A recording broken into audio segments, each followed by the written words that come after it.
All right. Good morning, everybody. It's our first time meeting online. I hope the pandemic will be over soon and our learning will not be much affected by switching to online classes. I particularly encourage you to contact me for questions and also to contact the TA in the consultation hours for question. Because during the pandemic, during the online classes sessions, we don't have much chances to communicate with each other. And so in order for us to better understand your learning, please come into contact with us. And please attend lecture, because lecture is also a way for you to see me in person, see me in the screen, and then you may have questions for better understanding of the material. Now, let's continue with our discussion on the cross product, right? Now, in the previous lecture, we already have discussed about the cross product. Do you remember how do we evaluate a cross product?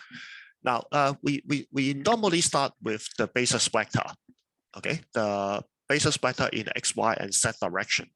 They are called the vector I, the vector J, and vector K. They are respectively the unit basis vector along the z-axis. Okay.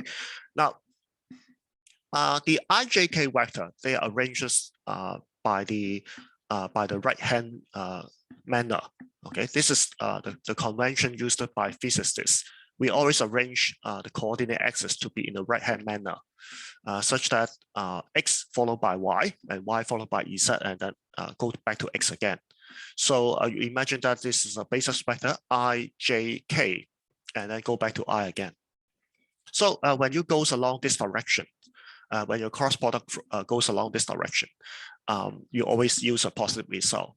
Now, the cross product between two mutually perpendicular unit vector will result in the unit vector in another direction, because the angle between the perpendicular vector, the mutually perpendicular vector, is 9 degrees. So 9 degrees just one. Okay, so you don't have to care about the sign, the angle of the sign. So the cross product between the two vectors will result in another unit vector. So if you start from I and you cross with J, that means you start from here, you cross with J, and you get a positive K. Okay. If you start from the J and you cross with the K, then you go along this circle, you get a plus I. And if you start from K and cross with the I, then you get a plus J.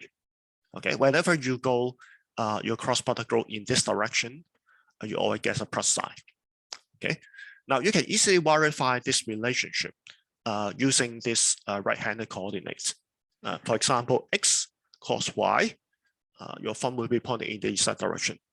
If you have Y cos with Z, then your thumb will be pointing in the X direction. Okay, so that's how you verify it. And if you go in the reverse direction along this circle, then you get a negative sign. For example, if you start with a J and you cross with an I, you are going in the reverse direction. You got a K, but with a minus sign. Okay, so for example, another example, if you start with a I and you cross with a K, you go in the reverse direction, you got a J, but with a minus sign. Okay, so if you remember this circle, it's quite easy for you to evaluate the cross product.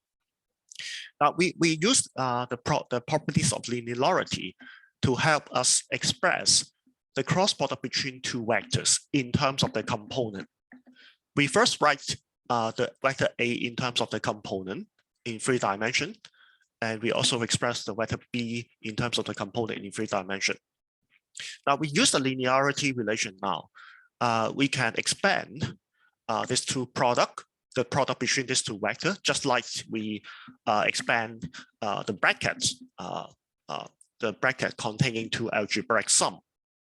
Okay, algebraically they are completely doing the same thing. So I can distribute the cross product to each of the terms.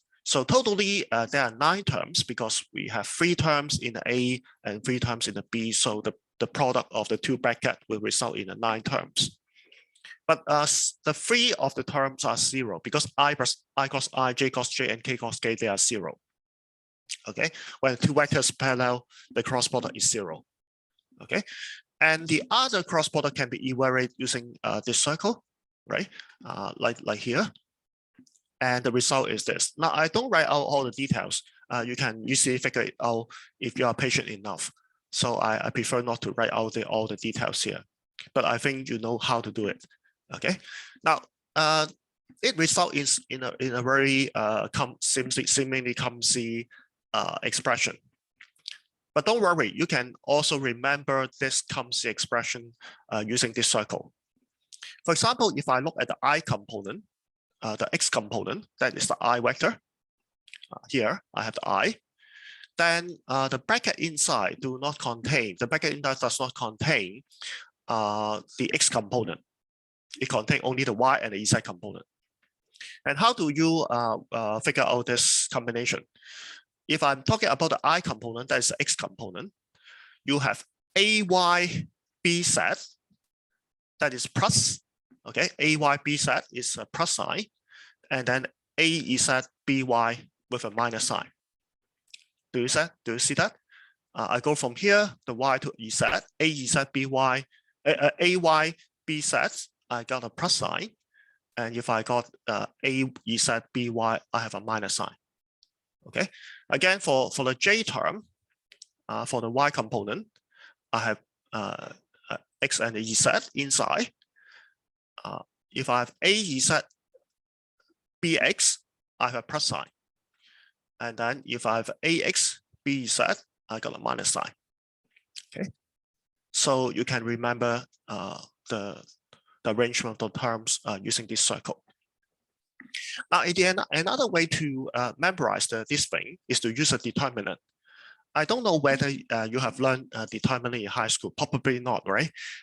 You don't have, maybe only some of you have learned matrix and algebra in high school. You may not have learned what is a determinant. Now, don't worry about it. The 3x3 determinant is easy to evaluate. Okay, we write the determinant in this way. We first put the basis vector in the first row, the components of the A vector in the second row, and the component of B vector in the third row. So how do you evaluate this determinant? Now we first repeat on the right hand side of the determinant, we repeat the first column and the second column. Okay, so I copy this column.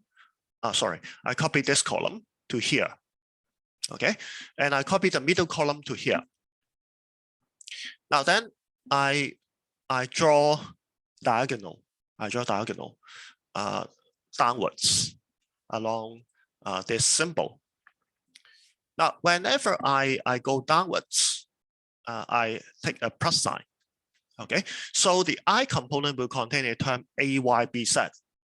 Okay, J component will contain the AZ BX, and the K component will consider a term AX BY. And they all carry the plus sign because they're going down.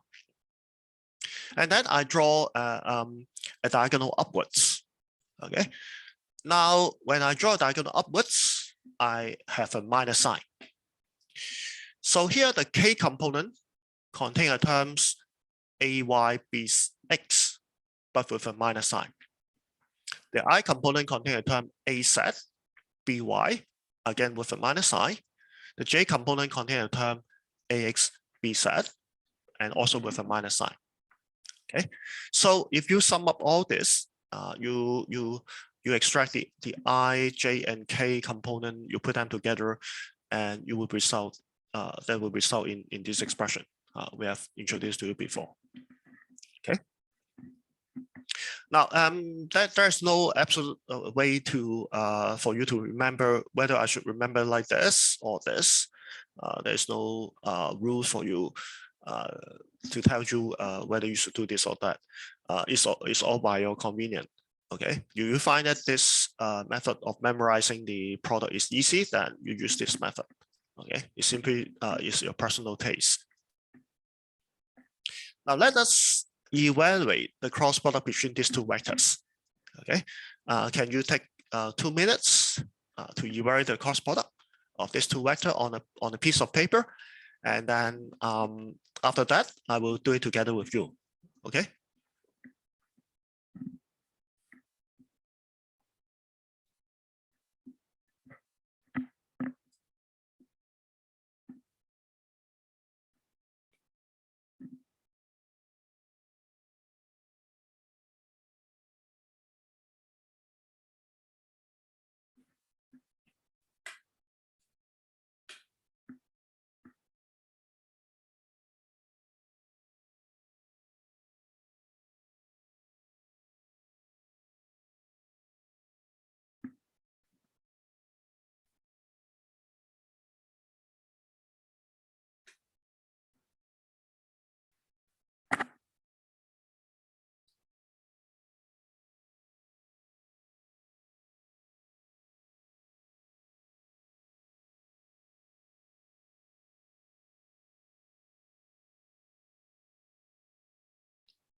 Now, have you found the cost product? Now, if not, then let us do it together. Okay, we have A cross B. Okay, and I use the determinant method.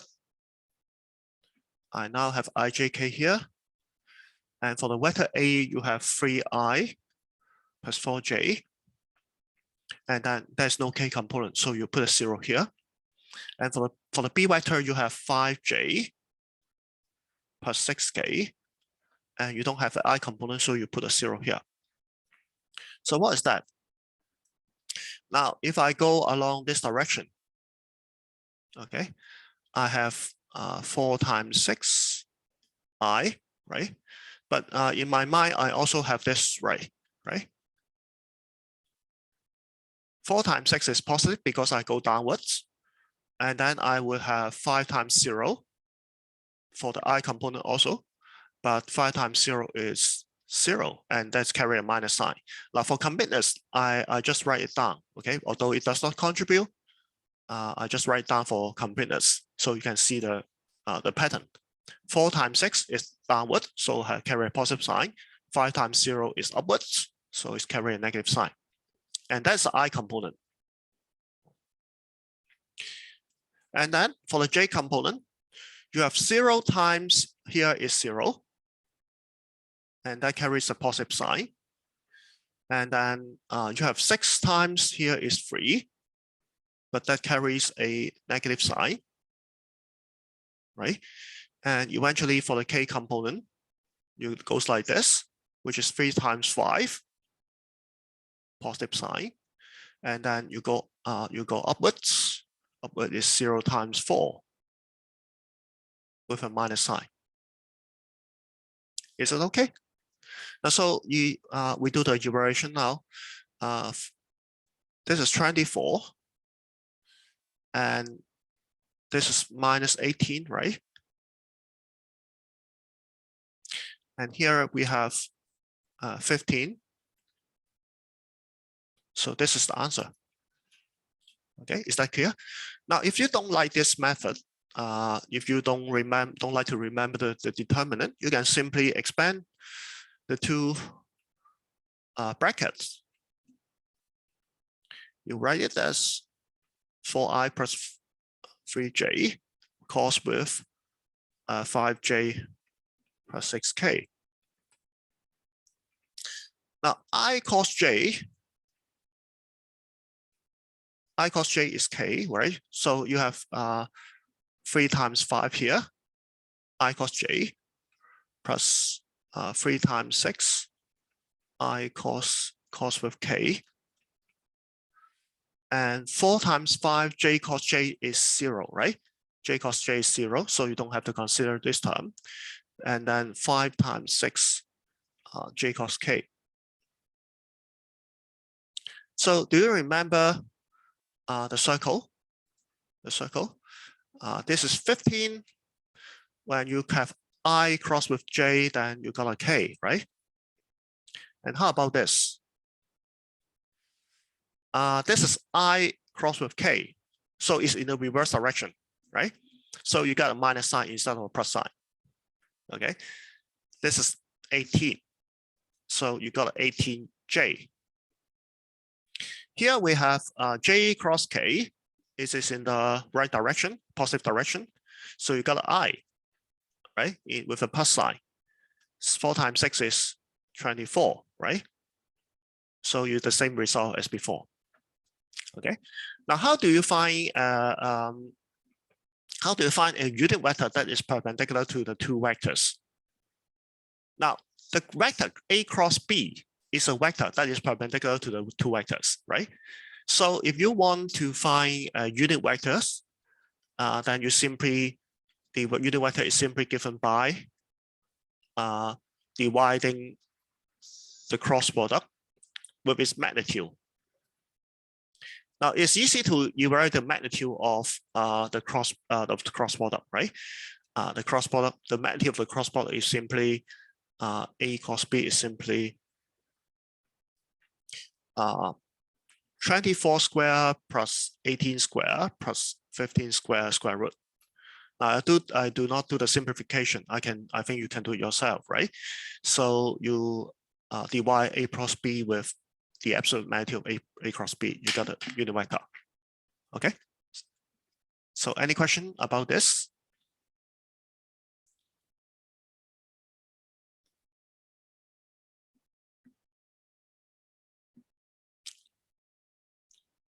If not, then now this is the extension. In fact, the cross product or dot product, they have a lot of very important extension. You can extend it to higher dimension. For example, in statistics, you extend the dot product, the concept of dot product to high dimension. That's an important application. And in general, special relativity, you have the mean Minkowski space. You extend the dot product to 4 dimensions, including the time component. But the definition is not the same as the Cartesian dot product. And you have a general n-dimensional space and abstract linear space also contained in this module. So if you want to have a thorough understanding of the dot product and cross product, I encourage you to look at this e-learning module. Okay. Now let's have a small extension. I will not test you in the final exam, but I just want you to understand more about the cross product. It's about the non-conservation of parity in weak interaction. Now, the name of this so-called weak interaction is sounds strange. What is non-conservation of parity? It also sounds strange. Now, we know that nowadays scientists know that there are 4 kinds of interaction in physics. They summarize all the phenomena that we understand in nature. The 4 kind of interaction, the first one is electromagnetic interaction. The second kind is gravitational interaction. The third kind and the fourth kind is the strong and the weak interaction. The strong and the weak interaction, they appears only in the atomic nucleus. They only appear in the subatomic particle. And the weak interaction governs the decay of the particle. For example, you learn beta decay in your high school, right? Beta decay is the emission of an electron. When an atomic nucleus emits an electron, then is the charge of the nucleus increased by 1. Okay, a neutron actually change into a proton and an electron, and the electron is emitted out. So when there's an additional proton turning out, then the atomic number of the nucleus will be increased by 1 after the beta decay. And beta decay is in fact governed by the weak interaction. Okay, the strong interaction is the interaction that attract the nucleon of a nucleus together, so that they will not be expelled. They will not be shattered by the strong electromagnetic interaction, the electric repulsive force between the positive charge. Okay, so they are the interaction inside a atomic nucleus, or even in the elementary particles. Now, what is called a parity? What is called a parity? I explained to you using a simple example in electromagnetism. Now, in your senior level study of electromagnetism, you will be learning the so-called Biot-Savart law. What we mean by Biot-Savart law is a current. You know, whenever there is a current, the current is flow of charge, it will produce a magnetic field. Then how can you calculate the magnetic field produced at a certain point in space due to a small segment of current? Now we can divide the long current into many more small segments, and I call this segment the L. So what is the magnetic field produced by a small segment of current at this position? Now that is governed by a cross product. Okay, if I have a differential length element here carrying the current, then the cross product between this dl with a unit vector that goes from the segment to the observer, that is eta. The cross product between these two will give you the direction of the magnetic field. Okay, now we don't care about the magnitude. In fact, the magnitude is proportional to the current itself, and is inversely proportional to the distance, the square of the distance between the segment and the observation point. We only care about direction now. Now you can see the direction is dl. dl is upward, cross with eta. So the thumb of your right hand will be pointing along the tangential direction. So the magnetic field goes around in a circle. Okay, it circulates around the current in the middle. Okay, so that's how a current segment produces a magnetic field. If you include all the contribution from this line current, you will be able to calculate the magnetic field here. Okay. Now, but how do magnetic field produce a force on moving charge? Now, in your high school study, you have learned Fermi's left-hand rule. Whenever a charge is injected into a magnetic field, which is perpendicular to its velocity, that would be a magnetic force, right? In high school, you use a Fermi's left-hand rule to find the direction of that magnetic force. I have forgotten about the Fermi's left-hand rule already. What I remember is a cross product. The magnetic force acting on a moving charge is given by the cross product QE cos B. Now you use the right hand again. If the velocity is in this direction, if the charge is incident into the magnetic field in this direction, and the B field is in this direction, V cos with B, then the magnetic force will be in the upward direction. Okay, so I draw the magnetic force in the upward direction. That is for a positive charge. If you have negative charge, then the direction will be reversed. Now that is how we formulate the physics of a magnetic field. Magnetic field is produced by current, and the law that the tiny current element producing a magnetic field is governed by the cross product. And when the magnetic field acts on a moving charge, it produces a force. Okay, and the force is also governed by a dot cross product. So when you go from a current to producing a magnetic field, to producing a magnetic force on the other charge, you now have two cross products. Is that right? One is the production of the magnetic field. The other cross product comes from the force act on the moving charge. Okay. Now, so one common question is, why do we define everything using our right hand? Okay. Our right hand is something that is arbitrarily chosen. Okay. Can I choose my left hand instead of right hand? Okay. If I define the cross product not by the right hand, but by the left hand, would there be any changes in the physics of the problem? That is the question that I want to ask. Now, if that would change the result, then I would be in doubt, because the left hand and the right hand rule, they are just defined by us. They are just arbitrary.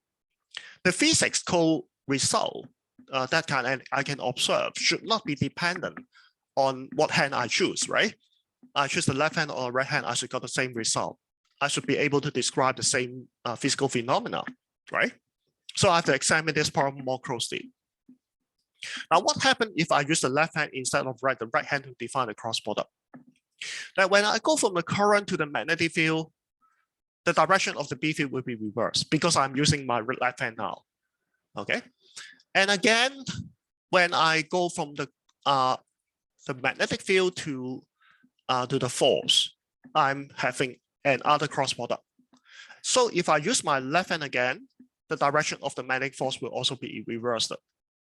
But imagine now you have two cross products. If I use my left hand for 2 times, and each time I reverse the direction, after 2 times of reversing the direction, I will be in the right direction again, right? These two cross product, if I evaluate both cross product with the left hand, I reverse the direction twice, and the final direction will turn out to be correct, right? Now, the important thing is that we do not observe, in physical experiment, we do not observe the magnetic field itself. We only observe the magnetic force that is acting on the charge, because the magnetic force will change the motion of the charge. That is the things that we can observe, right? So we are not observing the B field itself, but we are observing the magnetic force. So even if we use the left hand instead of the right hand, we only change the definition of B, the direction of B, but the B is not observable. The magnetic force, however, will not be changed by changing from the right hand to the left hand. So the physics is not affected, okay? And physical law that do not distinguish the right and the left hand, we call it the parity is conserved. That is a technical term for physical law that does not distinguish the left and the right. If I use my left hand instead of my right hand to define the cross product, I can still describe the nature in a very correct manner. Okay. Now, the technical name for that is that parity is conserved. Okay. But is this always true? It's not always true. I tell you one example is the beta decay of the cobalt atom. Now, T.D. Lee and C.N. Yang Zhenling, Li Jingdu, 他们 proposed in the mid-15 of the last century, they proposed that parity is not conserved in weak interaction. When you have a beta decay, they find that they postulate that the beta decay does not conserve parity. And if you reverse the left and the right, if you use a mirror to look at you look at the experimental setup from inside the mirror, the left and the right will be reversed. You will find that the image inside the mirror will not appear in the real world. So they postulate that the parity is not conserved for the interaction. And that was experimentally confirmed by C.S. Wu. C.S. Wu actually performed an experiment of beta decay to show that the parity is in fact not conserved in the beta decay of cobalt.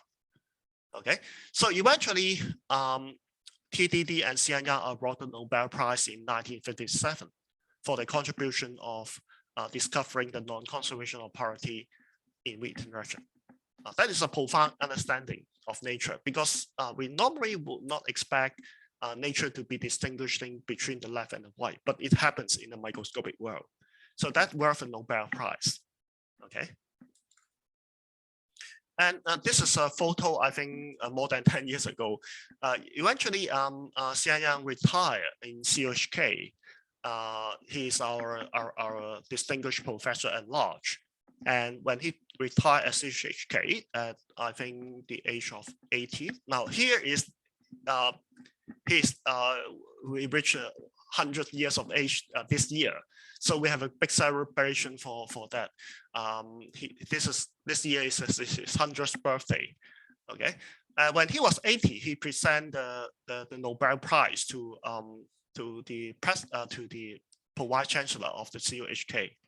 Now his Nobel Prize is stored in the library. If you are interested, you can contact the library to look at the Nobel Prize, but you have to make an appointment anyway. Okay, so that's a small sidetrack, a small extension that you might find interesting. Okay, so we end up with the discussion of this chapter. Now, having understand the operation of vectors, the cross product and the dot product, we are now ready to describe motion in higher dimension. Okay, we can describe it, the motion of a particle flying in the 2D or 3D space using vectors. And that's how we do it.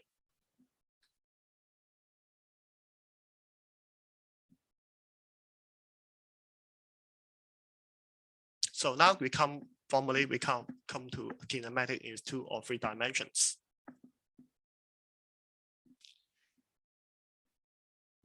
Now the position of the particle is now specified by the position vector r. Okay.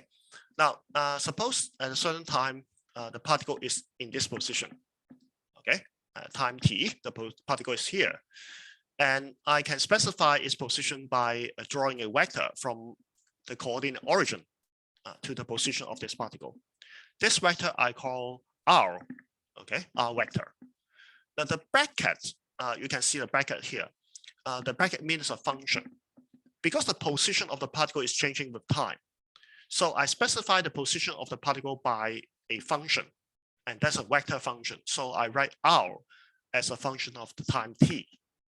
Okay, so that means the position is changing for different times. And I suppose after a more time interval, the position of the particle is here. And that's denoted by the new vector, r evaluated at t plus delta t. Okay, now so the difference between the two vectors, I call it delta r. You can see from this triangle, rt plus delta t minus rt will be the pink vector, the vector that goes from the particle here to the particle there, right? And I call this vector delta r. And I define the average velocity over this time, the time interval delta t by the vector delta r over delta t. Now you notice that now we define the velocity using a vector. When we divide the vector delta r with delta t, the result must be a vector, right? Because delta r is a vector. And delta r is defined as the difference between the position vector of the object as t plus delta t minus the position vector of the object at r at the time t. So it's rt plus delta t minus rt. So it's important to notice that now the change is a vector, but not a scalar. It's not a number, but in 3-dimensional space, it has 3 components. In 2-dimensional space, the vector has 2 components. Okay, so it's a vector. Now, the instantaneous velocity is the average velocity over a very small time. We call it infinitesimally small time. So in a limit where delta t tends to 0, the average velocity will now become the instantaneous velocity, dr dt. Okay, so that is the instantaneous velocity. I call it v vector. And what is the average acceleration? The average acceleration is the change in the velocity vector over a certain time interval. So it is a velocity at time t plus delta t minus the velocity at time t divided by delta t. And again, the difference is a vector. Okay, so the average velocity is of course a vector, and it's defined by this ratio. The instantaneous velocity is the average acceleration over an infinitesimal small period of time. So again, in the limit where delta t tends to 0, the ratio delta v over delta t will tends to dv dt. Okay, the derivative of v with respect to the time t. Okay, now, but v is given by the r dt, is that right? So if we express the acceleration instead of using r but not v, then we have the second derivative of r with respect to time, because v itself is the r dt. So you have one more derivative, you have the second derivative of r with respect to time t, and that is the acceleration. Okay. Now, but how do we evaluate the derivative? Now, the easiest way to evaluate the derivative of the position vector is to write out the r vector in terms of the Cartesian component. The x coordinate of the particle can be written as xt. X is a function of time. The y component, the y position of the particle is yt, and the z position is zt. They are the x, y, and z component of this r vector. So we are here a unit vector I, j, and k to it. Okay, but the I, j, and k vector, they are the constant vector. They will not change with time.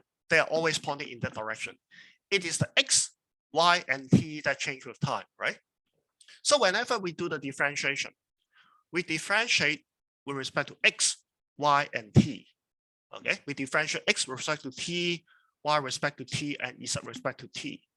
But we keep the I and j and k unchanged. So in this way, we can easily differentiate a vector.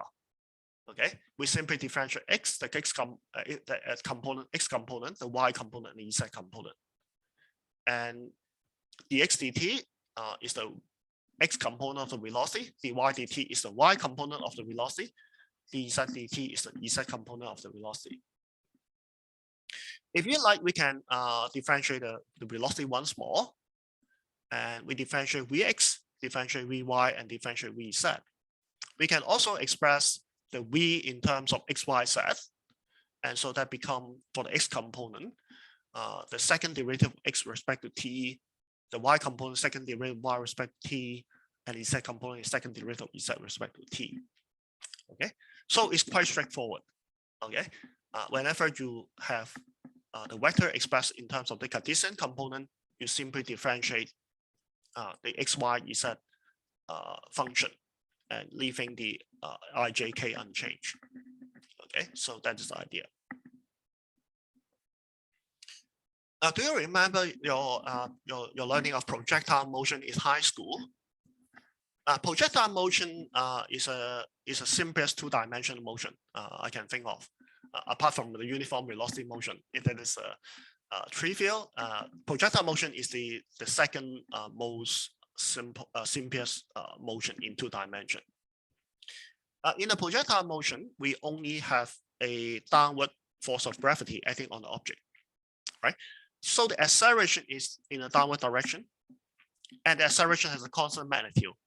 That constant magnitude is 9.81 meters per second squared, and that is common to all objects if you neglect gravity.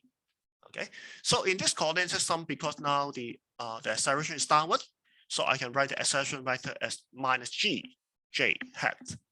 Because j hat is upward direction, right? The minus sign means now my acceleration is downwards to the ground. Okay. And in horizontal direction, we don't have any acceleration. There's no force acting on the object in the horizontal direction, so we don't have the acceleration in the horizontal direction. So that means if I decompose the initial vector, the initial velocity vector into two components, I call ux, u cosine theta, where theta is the angle between the velocity vector, initial velocity vector, and the x-axis. I call uy, the y component, as u sine theta, the vertical component of the velocity. then I can see that because the x component of the velocity doesn't change, there's no acceleration along the x component along the horizontal direction. So we have the Vx, the x component of the velocity, be always equal to the initial x component of the velocity. So Vx is always equal to Ux. But for the y component, we have the downward gravity, right? So Vy, the y component of the velocity, is equal to the initial y velocity minus gt. In this direction, we have the downward acceleration. Okay. And for the displacement, we have x equal to uxt and y equal to uyt minus half gt squared. Now, these are the formula of uniform accelerated motion. Okay. In the x direction, we have a uniform motion without any velocity, without any acceleration. So the position is simply the velocity multiplied by time t, right? For the vertical direction, we have acceleration. So according to the equation of uniformly accelerated motion, y is equal to uyt plus half at squared, right? But a is now minus g, so you have minus half gt squared. Okay. Now you can see the x and the y direction, they are independent. You treat the x component of the motion as a uniform motion and the y component of the motion as a motion under a uniform acceleration downwards. So they can be treated separately. You just apply the formula for the uniform motion and uniform accelerated motion to the x and the y components separately. Okay, and you combine the two together, you solve the motion. Okay. Now here is an interesting demonstration which shows you that the horizontal and the vertical motion are independent of each other in a projectile motion. The red ball is released from rest, so it's under a vertical motion with a uniform acceleration. Okay, you can see the spacing is getting larger and larger when it falls down because the velocity is getting larger due to the downward acceleration. When you project the yellow ball horizontally, the yellow ball is in fact projected horizontally with a velocity.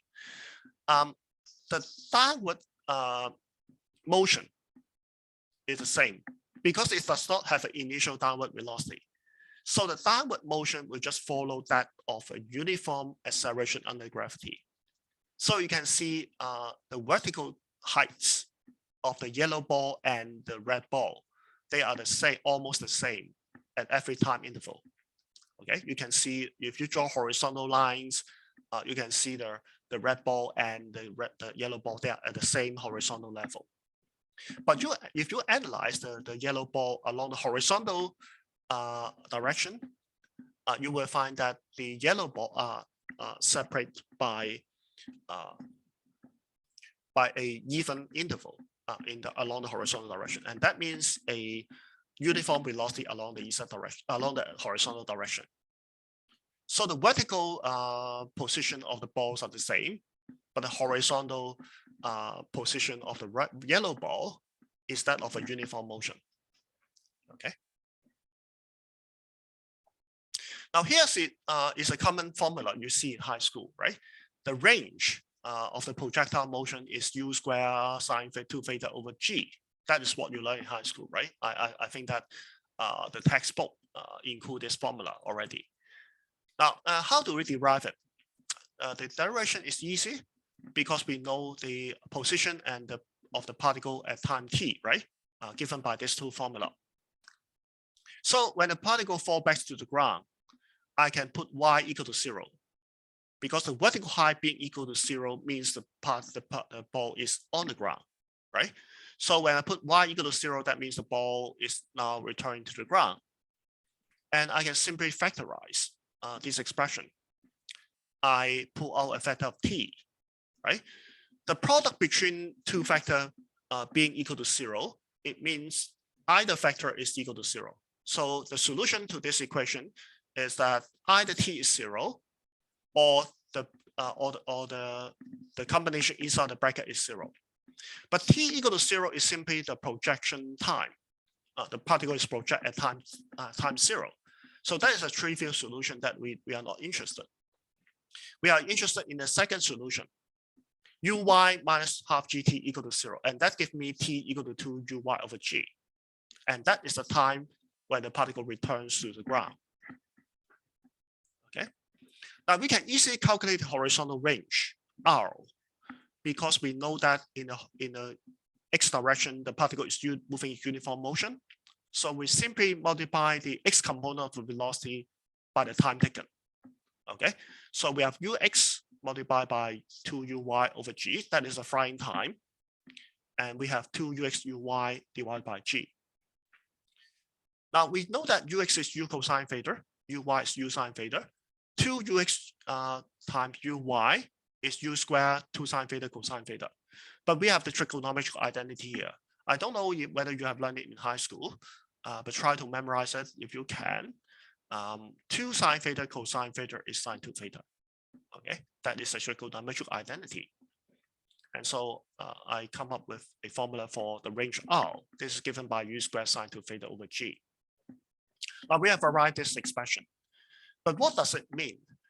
We don't simply arrive at an expression and that's all. We want to look at what it means. What is the implication to the projectile motion? Now we can see from the expression a lot of features. For example, we want to find the maximum range, and we can see that for fixed initial speed u, if you vary the angle, then you have different range. But the maximum range happens when the factor sine theta, sine 2 theta is equal to 1. Because sine and angle is always more than 1, right? The function sine is always more than 1. So the maximum range can happen only when sine 2 theta is equal to 1, and that corresponds to the particular angle. If sine 2 theta equal to 1, then 2 theta is just equal to 9 degrees, right? Because 90 degrees is 1. And so you divide by 2, you got theta is equal to 45 degrees. And that means you can have the maximum range if you project the object at 45 degrees, okay? And the maximum range is simply given by putting this sine 2 theta equal to 1, and that's u squared over g. And you can also see other features. For example, there's a symmetry between the large and small angle about the 45 degree maximum range angle. If you go 60 degree and you go 30 degree, you got the same range. If you go 15 degree or if you go 75 degree, you also got the same range. So why is this so? Now you can easily understand that by looking property of the sine 2 theta. If instead of putting theta, I now put 90 degree minus theta, what will happen? 90 degree minus theta, if I multiply by 2, it becomes 180 degree minus 2 theta, right? But 180 degree minus 2 theta is in the second quadrant. In the second quadrant, the sign is positive, and sine 180 degree minus 2 theta is just sine 2 theta. So it just returns you with the same value of sine 2 theta. So that explains why the 30 degree and the 60 degree, they have the same range. Because 30 is 90 degree minus 60, right?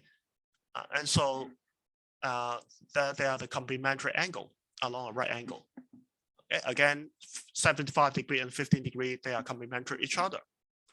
90 degree minus 15 is just 75. So that's why they have the same range.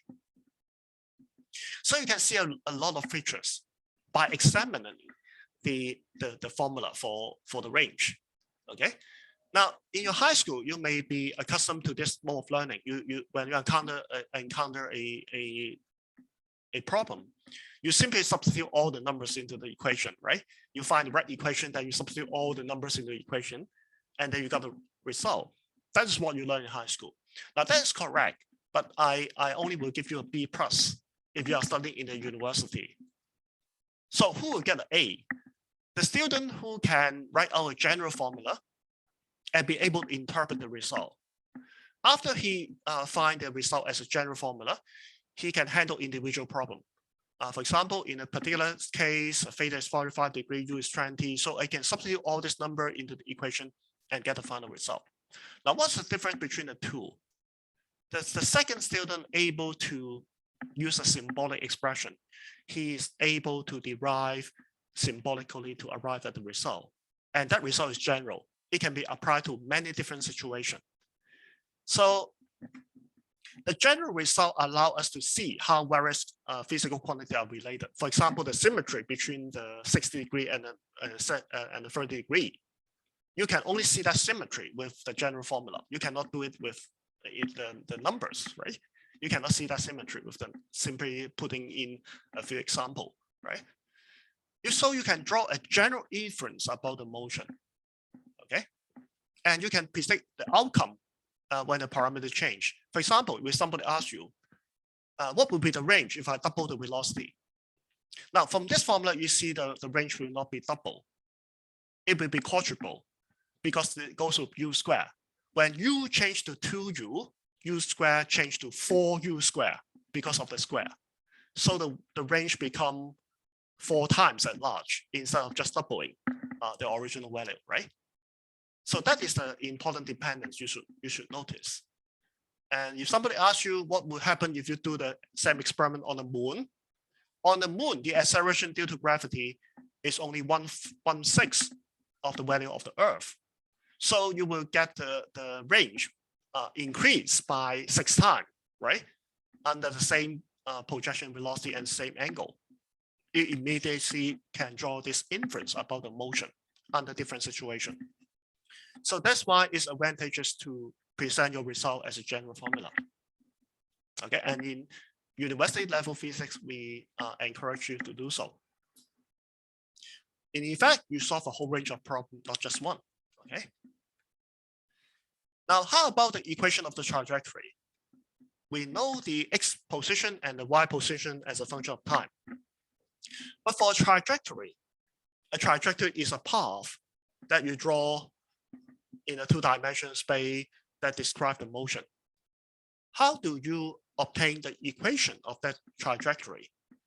The idea is that you can eliminate the t because the t is a common variable. The time is a common variable. But for the trajectory, you want to know a relationship between x and y on the trajectory. You don't want any information about the time t. So you can eliminate the t from these two equations to obtain a relationship between x and y. Now, from the first equation, t is x over ux. So you can use this relationship to eliminate the t in the second expression.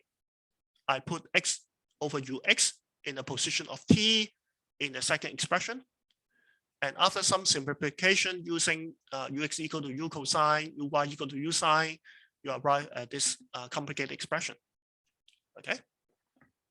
Now you may be scared by this complicated expression. Wow, there's a tangent theta, there's a gu square in the denominator, cosine square theta. That looks very complicated. But ask yourself, what are you looking at? You are looking at the relationship between y and x. You are looking at the trajectory, the path described by an equation on the xy plane. Okay, so all the tangent theta, all the g and all the u, etc., under a given velocity and a given angle, they are just a constant. So you can write a constant a for the tangent, a constant b associated with the coefficient of x squared. So that is a path described by ax minus bx squared. But ax minus bx squared is a parabola, right? A parabola has a linear term. You also have a constant term, but it starts from origin, so you don't have a constant term.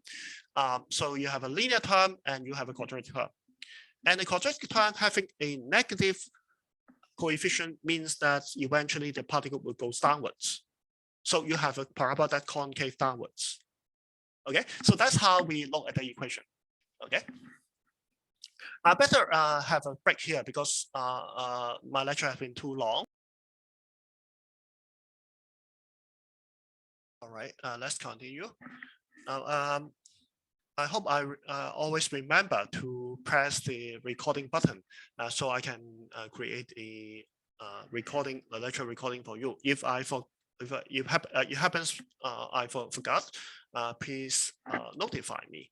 Okay, and if you find any problem during the Zoom lecture, please also notify immediately, so I can rectify any problem. For example, if I mute myself accidentally, if I make some mistake and you cannot see anything, please give me some feedback so I can rectify those problems immediately.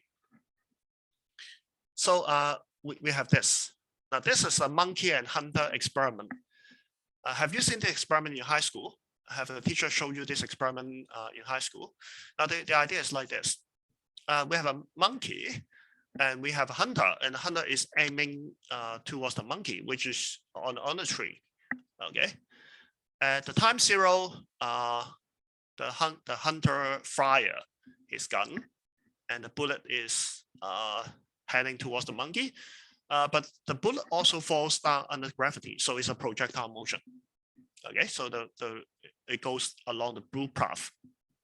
But at the same time, when the hunter fire, at the same time the monkey falls down because it's frightened by the sound, so he falls down at the same time.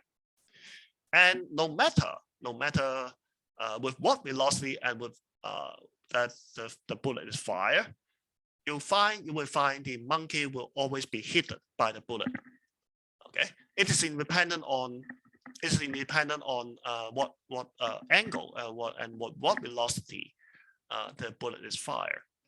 As long as the hunter aim directly at the initial position of the monkey, and the firing of the bullet is the same time when the monkey falls down. If they happen simultaneously, when the monkey falls down, the bullet is fired, if those two events happen simultaneously, the bullet will always hit the monkey somewhere below the initial position.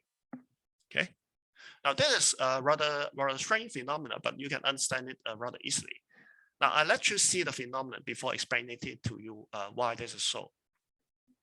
This is a large-scale monkey and hunter experiment done by MIT physics teaching group.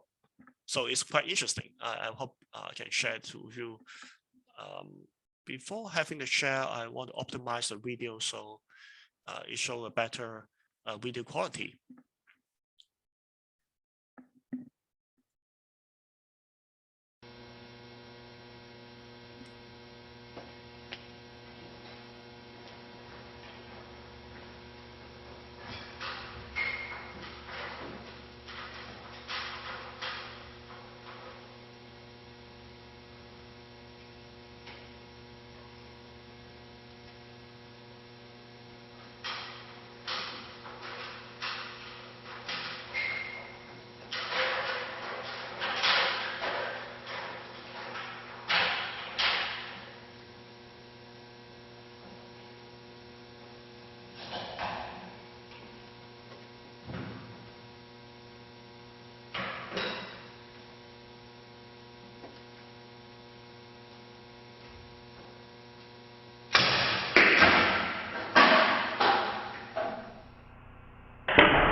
Okay, so that's a nice demonstration, right?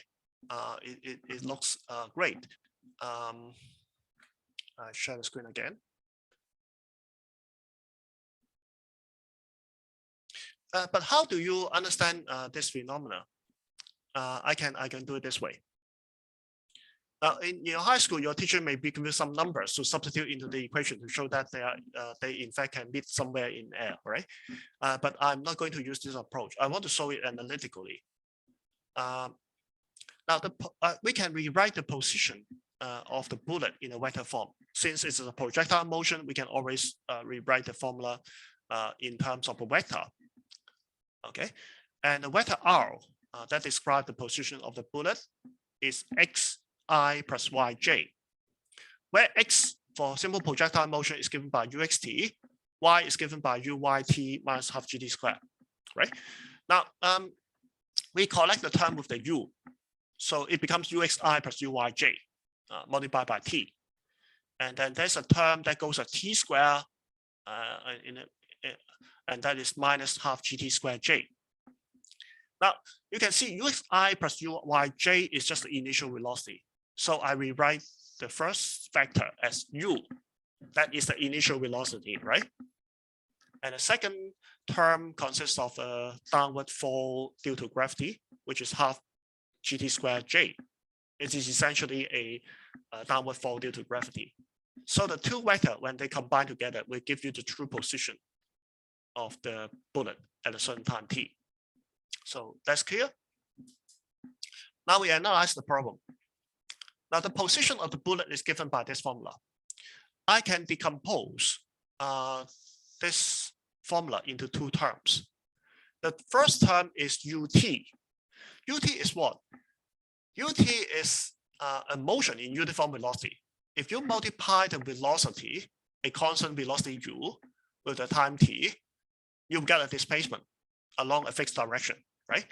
So imagine now I choose a time t such that ut will become the distance, become the vector that points from the position of firing the bullet to the initial position of the monkey. So ut is now becoming this vector at a certain time t. Okay, now this is the first term. This gives me the first term. How about the second term? The second term is the downward fall due to gravity. So it's given by half minus half gt squared downwards. So it's a vertically downward vector. Okay, so I draw it like this. The two vectors, when they combine together, the vector sum of these two vectors will become the final position of the bullet, which is described by the red vector. The red vector is a sum of ut and half gt squared j. Is that clear? Now that happens at a certain time. Okay, the time when the initial velocity multiplied by time t just reached the initial position of the monkey. Now, but at the same time, in the same time t, the monkey has fallen a distance vertically downwards by half gt squared, right? This is just a free fall under gravity. So it's the displacement of the monkey is just half gt squared minus j. But you immediately notice that this position and this position are the same. So the monkey and the bullet, they meet here at this position. They always meet here, okay? And that solves the whole problem. You don't need the calculation.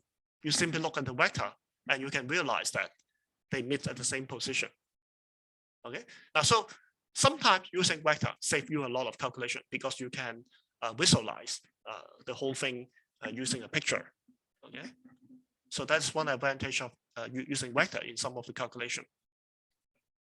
Now we come to a discussion of a very important topic in this course, and that's a uniform circular motion. Uniform circular motion, in fact, you learn in high school, right? You have already learned in high school, but we are adopting a different approach. In your high school, you may be deriving the centripetal force, or your teacher may even didn't derive the centripetal force for you, right?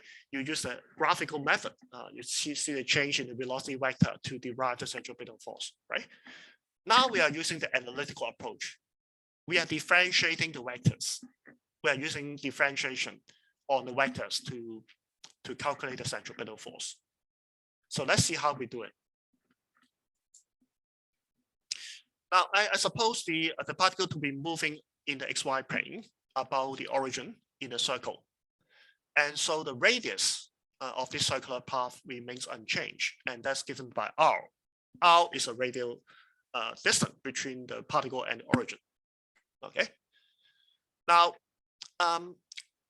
so r is a constant for a circle, but the vector r that describes the position of this particle is not, because the vector r also includes the direction. When the particle is undergoing circular motion, the direction of the position vector that points from origin to that particle will change over time. It will point to different direction when the particle goes in a circle, right? So although the magnitude of that vector remain unchanged, the direction of that vector will change with time. It will go in a circle.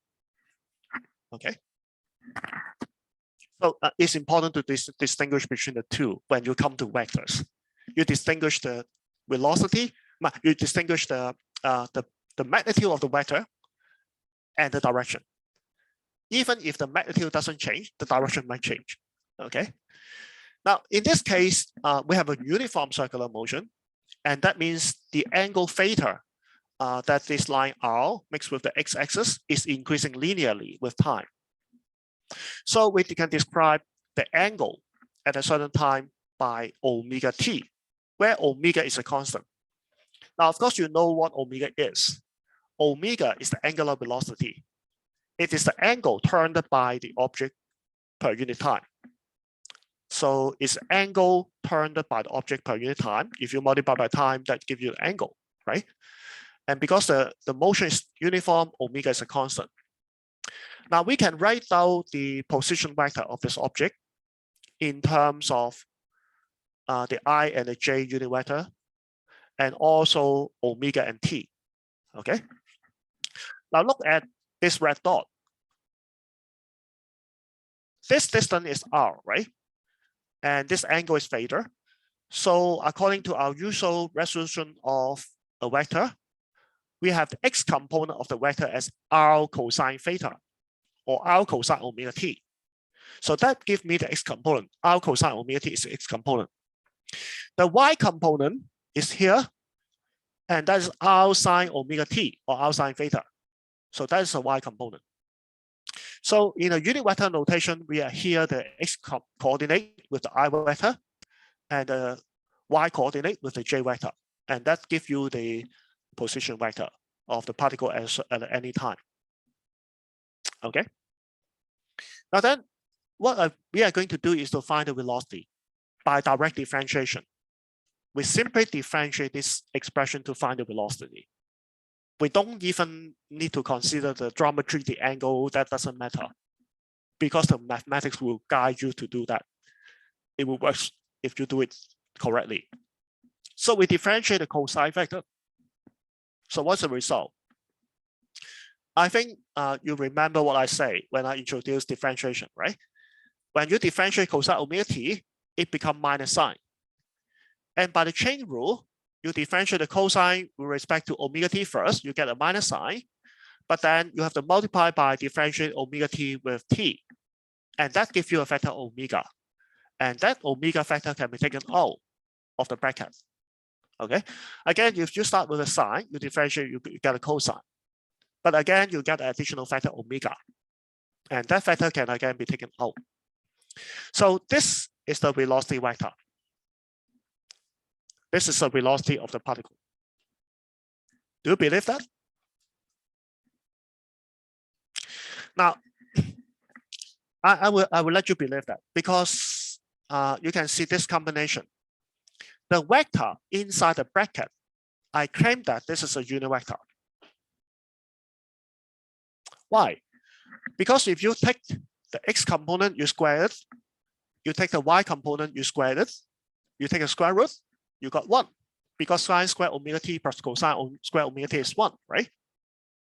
So the vector inside the bracket, it only gives you the direction. It does not have any magnitude. The magnitude is 1. Okay, so if I take the absolute magnitude of the equation, if I take find the magnitude of this equation, the velocity vector has a magnitude v. And on the right-hand side, if I take the absolute magnitude, I take the length of the vector. I do not consider the unit vector because it's length 1. The length of the vector is r omega.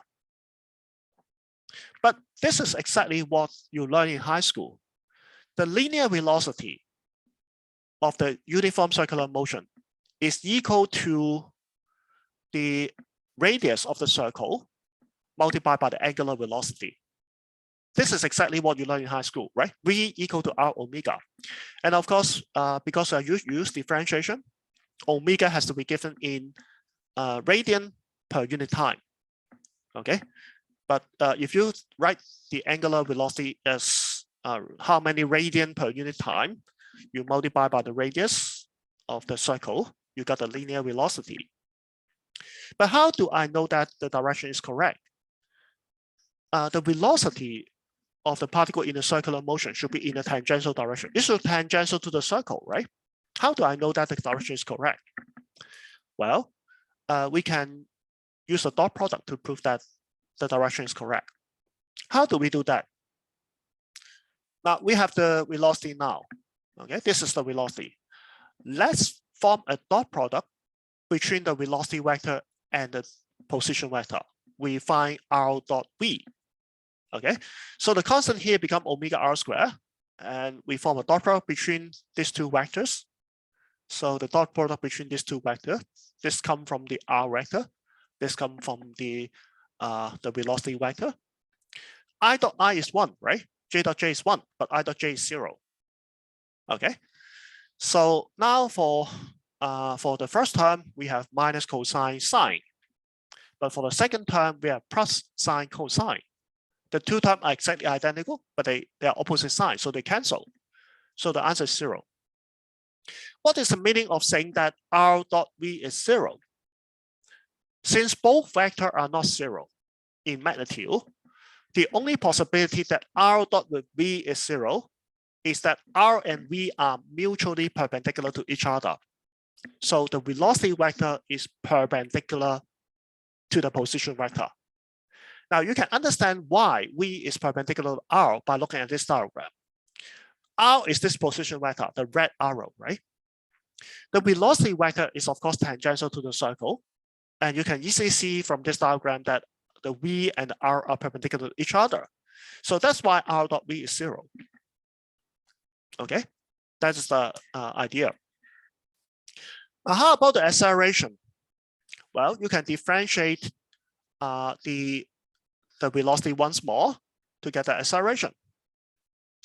Now the velocity goes like this. If I differentiate the sine, I go back to cosine with another factor of omega coming out. If I differentiate the cosine, I have minus sine with another factor of omega coming out, right? So after another differentiation, this becomes cosine and this becomes sine, both with a minus sign. And the minus sign can be taken out. The omega factor can also be taken out, right? So what I got is this, minus omega squared r cosine omega t I plus sine omega t j. Now you can see after two differentiation, the sine go back to a sine, the cosine go back to a cosine, but with a factor of minus sine and omega squared coming out. Okay, so you can see after two differentiation, it becomes the r again. This is cosine, this is sine, and so together with this r, this is the r vector, right?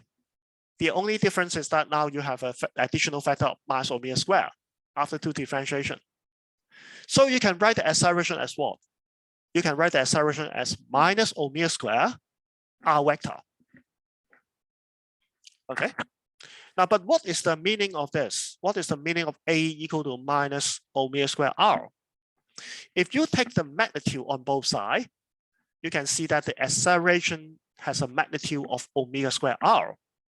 But this is what? This is the centripetal acceleration you learned in high school, right? R omega squared is a centripetal acceleration in a uniform circular motion. How about the direction? Now you can see the r vector is pointing outward. It's radially outward from the origin. It's pointing outward radially from the origin. But now you have a minus sign. That means the acceleration is in the reverse direction of the radius vector. If the position vector is pointing out, the acceleration vector is pointing towards the origin. And that means the acceleration is towards the center of the circle. And that's why it is called centripetal acceleration. Centripetal means directed towards the center. And that's why this acceleration is called the centripetal acceleration. It is directed towards the center of the circle and has a magnitude omega squared r. Then that's exactly what you learned in high school. And so with just a few lines, with just 2 lines of differentiation, we arrive at all the result we learned in high school about circular motion. Okay. So this is R. Remember, this is R. Okay. It's in fact the same thing here. So now the acceleration vector is minus omega squared R. Okay. Now, how about we know that for circular motion we have a period, right? The period is the time when the particle go back to its initial position. That's called a period. Now, in a period, the particle go back to its initial position. That means after the period t, the value of the cosine and the sine will return to its original position, right? And so that means because the sine and cosine, they are periodic function and they have a period of 2 pi. Okay, after going through a phase of 2 pi, when the angle changes in 2 pi, the sine and the cosine will go back to its original value. Okay, so that means after a period, after omega multiplied by a period of time t, the argument of a sine and cosine will advance by 2 pi. So omega capital T is equal to 2 pi. Okay, and that means the omega is given by 2 pi over the period. Now this is obvious from your elementary consideration because omega over 2 pi, omega equal to 2 pi over t is angular speed. It is the angle turned by the particle per unit time. Because you know a full circle is 2 pi radian, right? 2 pi radian is 360 degrees, which is a full circle. If you have a full circle divided by the period, of course, you got the angle turned by the particle per unit time. And that's the angular speed or the angular velocity, if you like. Okay. And I just want to show you that you can also see this by looking at this factor omega t. When omega go through a you turn with the angular velocity omega, and when you go through a period, so omega t will then become 2 pi, which is the cycle of a sine and a cosine function. Okay, so you already get the same result. Now the linear frequency is a reciprocal of the period. It is the number of time turned by the particle per unit time. So it's a unit of cycle per unit time. Okay, when the period, for example, of the particle is 1 second, your turning will be your turning frequency will be 1 cycle per unit time. When the particle has a period of about 1/3 of a second, for example, then the frequency of the turning will be 3 times per unit time, and that is 3 Hertz. So the frequency and the period are reciprocal on each other. I can also write the linear frequency in terms of the angular speed as f equal to omega of 2 pi. And that follows directly from this relation.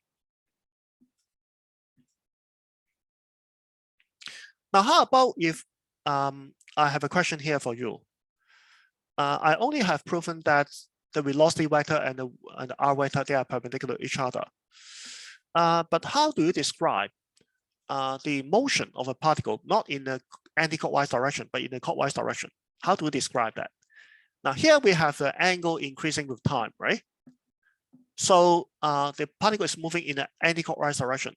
But how do you describe the particle moving in the clockwise direction? If you reverse the direction, how you write out the position vector? Anybody knows?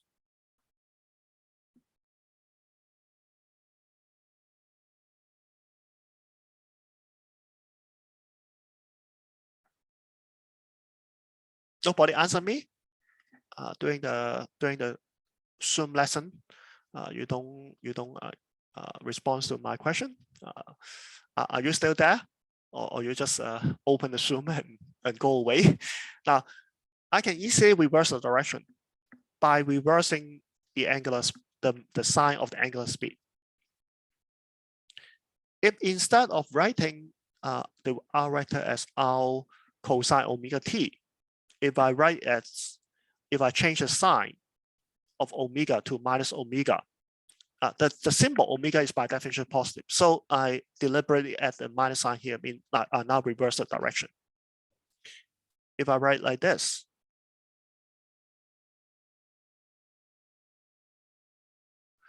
what I'm doing now is to move in the negative in the clockwise direction, because this angle theta is now given by minus omega t. When t increase, right, the angle increase, but in the negative direction. So it goes this direction instead of this direction. Okay. So that's why if I write the minus sign here, I just reverse the motion of the circle, the direction of motion of the circular motion. And cosine and minus angle is just cosine, right? Cosine is even function, but sine is an odd function. So the minus sign can be taken out. And that will result in what? Cosine omega ti minus sine omega tj. The minus sign for the sine can be taken out. So that is the answer. Now the second question is more interesting. How about if I add a uniform motion along the k direction to this expression? What will it represent in three-dimensional space? By adding one terms, we turn a two-dimensional motion, which is a circular motion, to a three-dimensional motion. Now, if you look at the k term, the direction along the k direction, the motion, that is a uniform motion. U is constant, so U multiplied by T will be a uniform motion going in the Z direction. If you don't have the omega, you don't have the circular motion, you simply are talking about a uniform motion in the Z direction. But if it is combined with a circular motion in XY direction, then what will it represent? You can imagine it like this. Imagine now a particle is moving along the XY plane in a circle. But at the same time, it is moving simultaneously along the Z direction. It is moving up. So what will happen when the two motions combine? Can you imagine? When it's moving in a circular motion at the same time, it goes up. The motion becomes a helix, right? The helix goes like this, just like a school, right? The pitch of a school is a helix, helical motion. So the particle goes like this, a helix. What kind of motion does this describe? I'll give you an example. In your high school study, when you talk about a charged particle projecting in a magnetic field, you always have a velocity of projection perpendicular to the magnetic field, right? So it goes around in a circle. But how about if the particle is projected into the magnetic field with a component of velocity along the direction of the magnetic field? How about that component? We haven't considered it that in high school, right? Now, if you have a velocity component along the Z direction, that component will not be affected by magnetic field because it's parallel to the magnetic field. So that components will contribute a uniform motion. And the component that is perpendicular to the magnetic field will contribute to a circular motion along the XY plane. So the two motions combined together will be a helical motion like this. The particle will gyrate along the field line. It will go around the field line, but gyrating forward. But what kind of motion? This is a gyrating charge along the magnetic field line. But where do you find it? You find it in the magnetic field of the Earth. There are a lot of charged particles coming from the sun. They are the proton and the electron coming from the sun. They are called solar wind. And some of these particles will be trapped by the magnetic field of the Earth. So when they are trapped by the magnetic field, they will gyrate along the magnetic field lines of the Earth. And they will collide with the North Pole and the South Pole, right? They will gyrating back and forth along the magnetic field line. And some of these charged particles will collide with the upper atmosphere and excite the gas molecule in the upper atmosphere. And so the molecule will give out lights. And that's aurora, 極光, Get Guang is the collision of the charged particle in the Earth magnetic field with the molecule of the atmosphere, and they give off colorful lights, and that's Get Guang aurora. Okay, so that's one application of this motion. Of course, it's not strictly a straight line, but the motion is essentially the same. Okay. Now we can also derive the centripetal acceleration in your using the method you learned in high school. This is a velocity vector at time t. This is a velocity vector at, this is the position vector at time t, and this is a position vector at time t plus delta t. And you can draw tangential vector to denote the velocity at the two times. This blue vector is the velocity of the particle at time t. This blue vector is the velocity of the particle at time t plus delta t. Okay, so if you put the two velocity vectors together, the angle between them is just the angle moved forward by the particle. They are the same angle, and this angle is given by omega delta t. Okay, so you now have two velocity vectors with the same magnitude because the speed doesn't change, but they are different by an angle, omega delta t. Okay, so delta v is the difference between the two vectors, and it's the vector that goes from tip of the vector v to the tip of the vector v t plus delta t. It's the red vector. And in magnitude, you can see from this small triangle, this triangle is very narrow, so you can use a small angle approximation. Delta v is just given by the length v multiplied by delta theta, but delta theta is omega delta t. So you have delta v equal to v omega delta t, right? If you want to find the acceleration, you have delta v over delta t, and then you will have the acceleration equal to v omega. But since for circular motion, you have v equal to r omega, so eventually you got the acceleration as r omega squared. Okay, and that is the derivation you learned in high school, right? You have to rely on this figure. And you can see the red arrow actually is pointing towards the origin.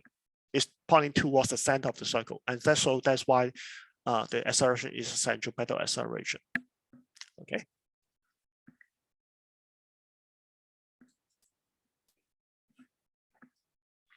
Now, in the last section, we discussed a little bit about the relative velocity.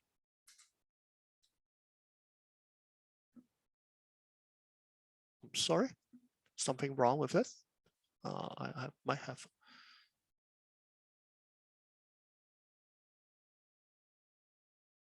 Okay, it's turned out to be correct now.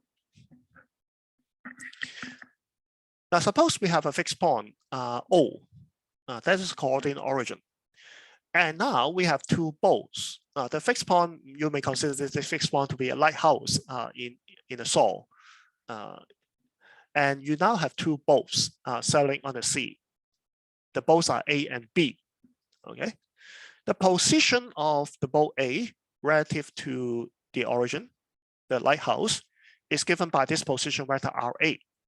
The position of boat B relative to the lighthouse is given by the vector RB. Both RA and RB as a function of time because the both are moving.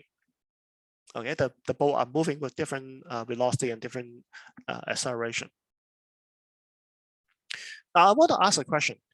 If I'm sitting now at the position of boat A and I look at the position of boat B, I look at boat B, what will then be that position? I can describe the position of B relative to A by the vector RBA. That is the position of B relative to A. Okay, if I'm sitting A, that is the position of B. Okay, and that's given by the difference between these two vectors, RB minus RA. Now, it's quite easy to remember. If I want to find the position of B relative to A, I minus the position vector of B to the position vector of A, RB minus RA. Okay. Now I can differentiate the whole equation to find the relative velocity. If I differentiate RBA over T with T, I find the velocity of both B relative to A. It is a velocity of both B relative to an observer sitting on both A. Okay, and that becomes what? That becomes dRB dt, which is both velocity of both B relative to the lighthouse minus the velocity of both A relative to the lighthouse. Okay, so this expression will give you the relative velocity between the two boats. And if you differentiate once more, the whole thing, you will have the acceleration relation. The acceleration of B relative to A is equal to AB minus AA.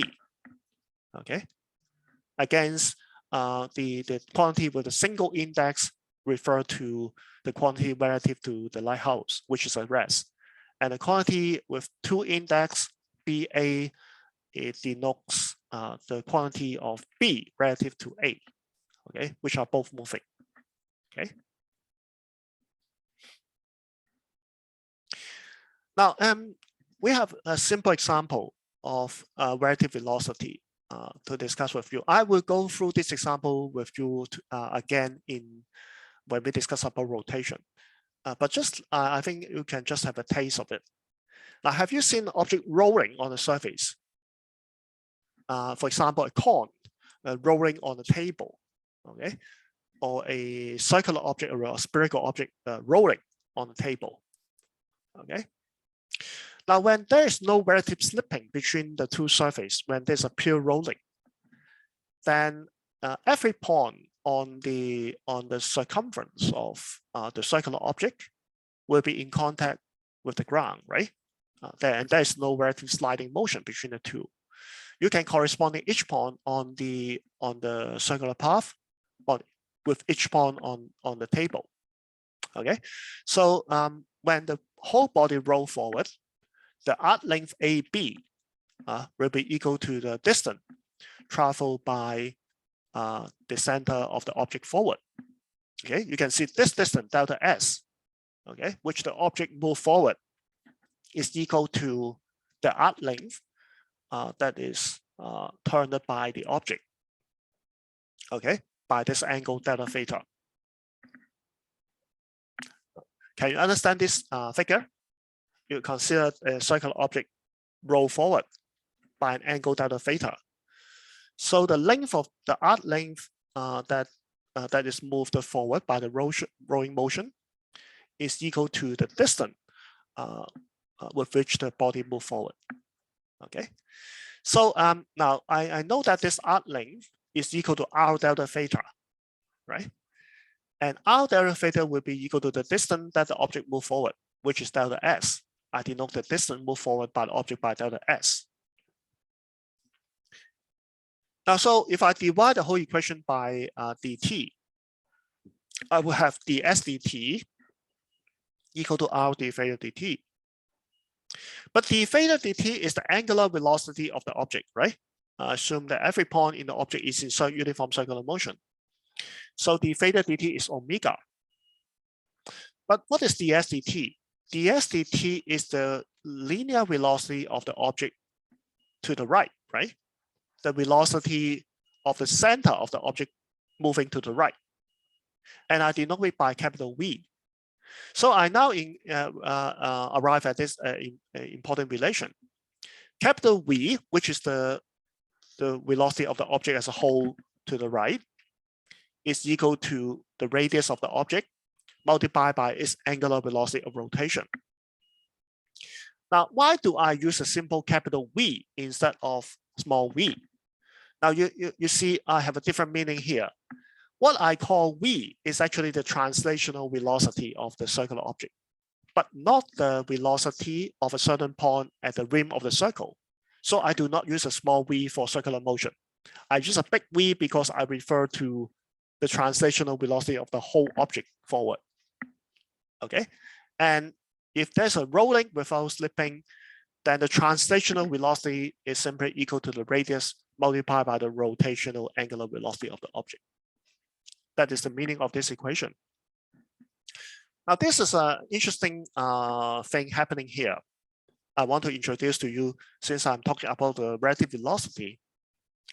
Now, the motion that the object roll forward can actually be decomposed into two parts. The first part is that the object is rolling. It's in circular motion about the center, right? That is a pure rotational motion. The second part, you may consider it the whole object to be moving forward along the table. And so there's another part of the motion as a translational motion along the table. And that's given by the velocity v. Okay. And the rolling motion has an angular velocity omega about the center.